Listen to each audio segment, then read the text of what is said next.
Hi and welcome to another deck profile. This one is Crimson Battlers, so we're going to start off with the buddy himself. So obviously this is a Dragon Wheel build. The buddy for this particular deck is Crimson Battler Boosted Dragon. So let's have a look at this guy. For those of you who are not familiar with Crimson Dragons, as you can see, artwork very, very nice. This is pretty much very similar to a Hellburn, with two little differences. The first is there isn't a core cost, there's a core an ability requirement. So for example, you must have a fist equipped for him to move.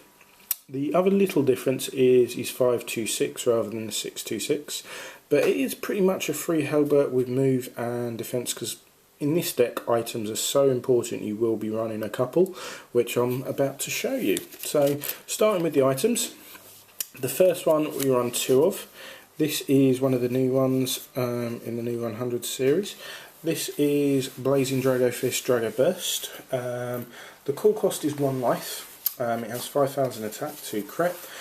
Don't run too many of these because 1 life is a bit of a high core cost, but sometimes you might not want to use your gauge. So in this particular deck I run a few impacts, so if that gauge is on that kind of 4-3 mark and I'm thinking, well, I need a weapon, this is the one I pretty much use as long as I've got it in my hand. Now the next card is a good old-fashioned Sunshine Impact. Now a lot of you are probably wondering, why doesn't he run 3 of these, 4 of these? It's not the card I kind of use very heavily personally in this deck. This is more about applying pressure, getting a good, when I want to play offensively, getting a good crit per attack off, so it's forcing them to use shields quicker, and then giving me more attacks rather than that link.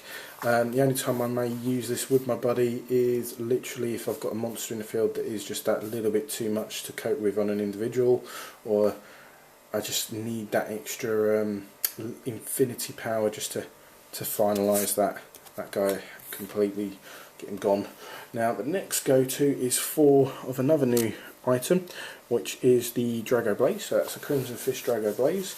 The attack power on this card isn't great, I'm not going to lie, but it's mostly the crit I use it for. It's a free crit weapon. With some of the monsters I use, it just allows a little bit more pressure, and worst case scenario, it's usually the last thing I attack with, so it's usually it's either going to go through, do that for free crit damage, add that pressure to my opponents, or they're going to have to use a shield, which means less cards in the hand. So personally, probably my go-to out of all of them in this deck. So let's get on to the monsters. So the dragons in this deck are all Crimson Battlers. So the first one is 3 of Crimson Battler Spin Nail Dragon. For those of you who are familiar with Talbador from Purgatory Knights, it is pretty much a Talbador clone. It's 6,000 attack, 2 crit with 2,000 defense. Must be played on the right or left. Very good for clearing out centres or link attacking to add pressure to maybe I don't know, Dual Seeger build, or even the new Hero Worlds where you can kind of equip some of the monsters and they get, your flag gets a defense power basically. So very good for that. The next one is 2 of the Crimson Battler Break Shoulder Dragon. Now Break Shoulder is a lovely card. He's got 3 crit. His stats aren't great. He's only 1,000, 1,000. It's more of a follow-up card. So if you have a stronger level 2 out, or even Crimson Spin Nail, you follow up with this one on the flag. If they guard that, then that allows your follow through with the Crimson Fist. It's just about adding that pressure, forcing them to use either defensive cards or hitting the flag for some decent numbers. Next is quite a funny little card. His name's Crimson Battler Maintenance Kid. For those of you who are not familiar with Crimson Battlers, he's 2/2/3, so he's got a reasonable defense, nothing majorly special. 2 crit, so more of a follow-up card again to offer a reasonable amount of damage that turn to your opponent. But his true skill is if you have another Crimson Battler on the field, when this guy's called, you get a life. So he's quite good at just topping up your life when you need it, or you can maybe call this guy and then use the life that you gain to equip Drago Burst, which then allows you to basically equip it for free in a way, because it just makes it all even Stevens again. The next one is a one shot. I only run one of this guy. He's named Crimson Battler Bay Rush Drake 521. With the other cards I run, I just like a little bit of flexibility, plus it's a foil, lovely card, which is quite nice if I need to do a bit more aggression on the centre. The other one is Crimson Battler Starter Dragon. I run one of these mainly because of the defence, so if I do need to play a little bit defensively, I've got an option if I've got it in my hand. Plus the artwork is gorgeous on this card. For some reason I just don't have my heart in it to take this guy out completely. Now, grade 2s, so let's start with the grade 2s. One of my favourite grade 2s, especially if I can pull him early game, which I'm not going to lie, I seem to do quite regularly, is this guy. Crimson Battler Shoulder Arm Dragon. Exceptionally good defence, 7,000, very good crit, has a free crit, no cool cost. Downside is his attack is 2,000, but if you get this guy early game, like turn 1, that's free crit on the flag. Brilliant, nice opening attack, 7,000 defence. Not a lot's going to go against that unless there's links or an exceptionally high monster, which means the pressure's going onto this card, which usually gets you through the turn with very little damage, and and you're only losing one card. Or if you've got a spell, you might be able to hold them completely, allowing yourself another turn to draw some extra cards, giving yourself some more options. So quite a good fan of that guy. Next one is very similar to him, but the stats are kind of topsy-tail. This is Extreme Blow Dragon. Now Extreme Blow Dragon is exceptionally good at aggression, whereas the other one was defense. This guy's 732, exactly the same stats but just in reverse. So this is going used against that centre if there's something for decent defence, or if you just need to go after the flag again, free crit. Between them two, they usually cater for most situations. Next, Drum Bunker Dragon. Now this is the promo version. I run one of these. It's a cool cost of 1. His stats are 5,000, free 2, so he's not the best defensively. He doesn't have a soul guard, but if you have a fist in the drop zone and you haven't got one equipped, you can use your skill to basically equip the fist and pay its cool cost. So it's a good way of, I don't know, if someone's countered you, maybe destroyed your item. This helps you get one back if you haven't pulled one out of the deck. So it's just allowing a little bit of versatility there. Then I run 3 of the normal Drum Bunker Crimson. So that's the Crimson Battler Drum Bunker Dragon. Pay 1 cool cost, gets Penetrate and Soul Guard. Enough said, it's great on the centre if someone's using a lot of defensive cards to clear it out. I can then equip this with maybe a Drago Blaze or a Drago Burst off for more pressure, or even Spin Nail. And that allows the attack to go through, and then if I'm doing it with, say, Spin Nail, I can then follow up with my Crimson Fist, forcing them to use a shield, or even letting that damage go through for a 6 per turn kind of thing. So quite a good aggression there. Last in the size 2 lineup is my buddy, which is the Crimson Battler Boosted Dragon. So we spoke to him already, so obviously run 4 so I can get him out as early as possible. It allows me to cover my centre while still offering a three-way formation. So that's my grade 2 lineup. So let's go on to grade 3s.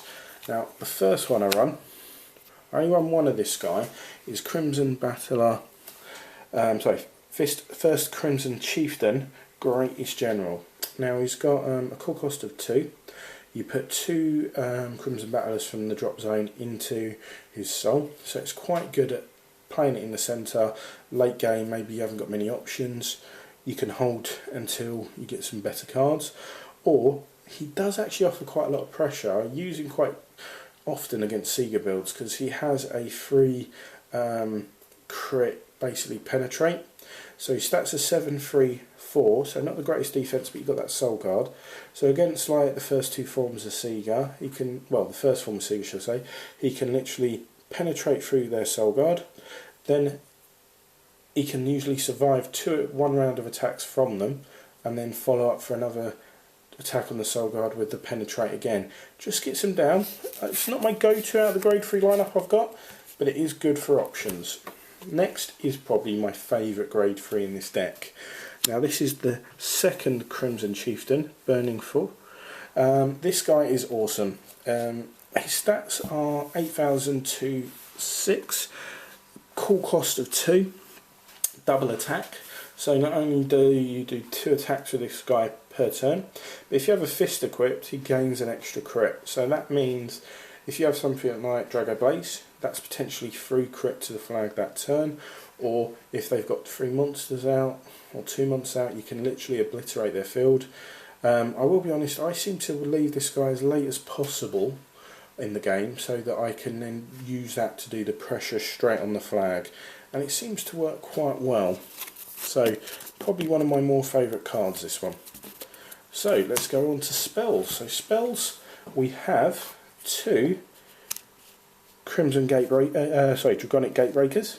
Really good card, pay 1 gauge, destroy any monster in the centre. So that's quite good for adding additional pressure into the centre with your follow-ups of your monsters and those higher crit ones. 4 Dragon Shields, Green Dragon Shields, enough said. Playing 2-1, so 2 monsters and a weapon, you're going to leave your centre open. This guy allows you to basically come off a little bit less scathed. So it nullifies an attack, gives you a life, which is quite nice. Next one is some classics that I've put in here. 2 Drago Energies, for those of you who don't know what this is. If you're being attacked or if you are attacking, you can activate this skill. It increases your monster's attack and defense by 3,000 each.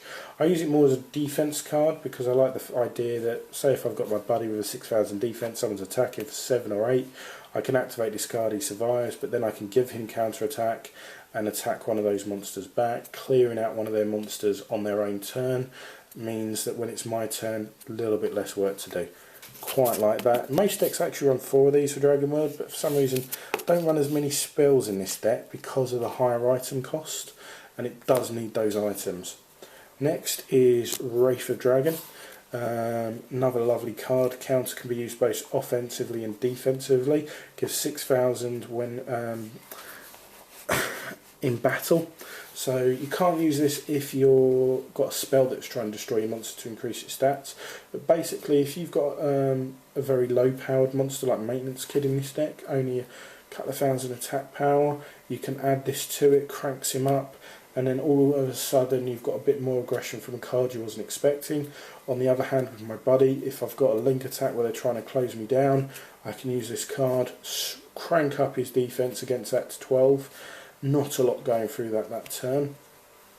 My last is probably one of my more favourites out of the troll deck we got. I got Dragon Aura. So Dragon Aura is actually, in my opinion, one of the better cards in the spells lineup that they've launched in the troll deck. You get 1 life and 2 gauge. Get it right. If you have a fist equipped, you can play this. You get your life and you get 2 gauge. Now if you're trying to build up to an impact, that's quite nice. You're not limited to how many you can play per turn. The only limit is you must have an item, a weapon equipped to use it. But it is quite nice to quickly charge up that gauge in order for you to then do some damage. So, Endgamers. So let's have a look at the impacts. So the impacts I run for this deck are 2. The first one is, where are we? Gigantic Punisher. Gigantic Crusher. This one is designed to basically kind of finish off the game if they're on that 4 life, same as Gargantua Punisher. The difference is it has only a cost of 3. Now it does have some requirements, so you must have an item equipped, you can't have a monster in yours or your opponent's centre. So because of that, it does mean you need to clear out their centre, make sure they're on 4 life, have your item, then play this for only a cost of 3 to finish off the game. The next one is out of the trial deck. It's the Crimson Soul Grenade. Now a lot of people have taken this out for the Gigantic Crusher. I actually still quite like this one because the requirements is 4 gauge, same as Gargantua Punisher. You do need an item equipped. Your centre must be opened, but your opponent's doesn't. So if you've got a monster you just can't clear out, maybe you've got rid of one of your soul guards with a penetrate effect, and you've got your item equipped, you're on 4 gauge using, I don't know, maybe something like Dragonic Aura to boost you up, or you're just not using your gauge very heavily this game, this can basically then be played and go for the end game even if there's a monster in the centre, which I quite like. So that was my deck profile for Crimson Battlers. I hope you enjoyed it, and please stay tuned because there'll probably be some more deck profiles coming up shortly. Take care, bye.